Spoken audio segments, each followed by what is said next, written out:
گنج بخش فیض عالم مظہر نور خدا گنج بخش پریشانی اور فکر کا جو ایک فلسفہ ہے اس کو سمجھ جائیں. انسانی فطرت میں ہے. لوگ کہتے ہیں پریشان نہ ہوا کریں. یہ کیسے ہو سکتا ہے؟ ڈاکٹر بھی آپ کو کہتے ہیں پریشان. اور ایسا نہیں ہے.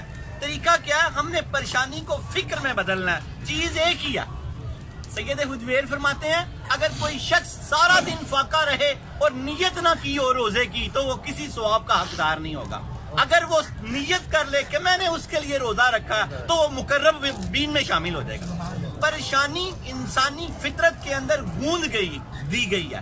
ہم نے اس کو فکر میں بدل لینا ہے. اگر ہم پریشان رہیں گے تو ہلاک ہو جائیں گے. اگر ہم فکر مند رہیں گے تو آباد ہو جائیں گے.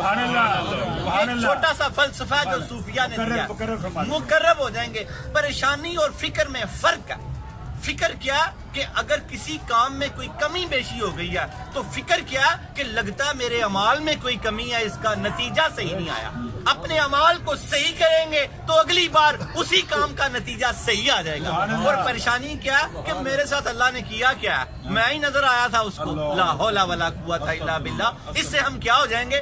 ہلاک ہو جائیں گے. رہنا پریشان ہی ہے. فلسفہ سید حجویر نے یہ دیا کیونکہ یہ پریشانی ختم نہیں ہو سکتی. ہماری گتھی میں گوند دی گئی ہے جس کو فکر کہتے ہیں. اس کو ہم نے فکر کر لینا. پریشان نہیں ہونا, فکر مند رہنا.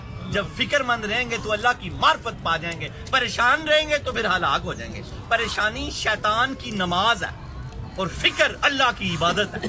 آج سے اپنی پریشانیوں کو فکر میں بدل دیں تو دیکھیں پھر جب فکر ہوتا ہے تو ذکر ہوتا ہے, جب پریشانی ہوتی ہے تو مایوسی ہوتی ہے. اللہ ہمیں پریشانیوں سے بچا کے فکر میں لگا دے.